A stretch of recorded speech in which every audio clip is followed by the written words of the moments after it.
দেখতে ভালো হবে। বলে অন্তত বল কিরাম করলে ভালো হয়। বলে এক পাশে থাকবে খাট, খাটের সামনে থাকবে একটা মাদুর পাতার জায়গা, তার সামনে থাকবে দেওয়ালের একটা শোকেস। খাটে বসে বসে শোকেসের দিকে তাকানো হবে।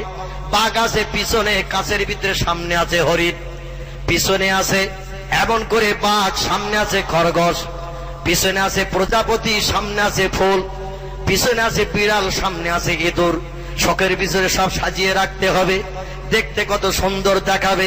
সামনে আছে কলসি, পিছনে আছে বক, বক কলসির ভিতরে মুখ দিয়ে দিয়ে পানি টেনে টেনে খাবে। শোকেসের ভিতরে এগুলো না রাখলে ঘরের মানানো হবে না। আবার মাথার দিকে থাকবে একটা আলমারি, ওই খাটের পায়ের দিকে থাকবে একটা আলনা, জামা কাপড় গুলো গুছিয়ে রাখতে হবে।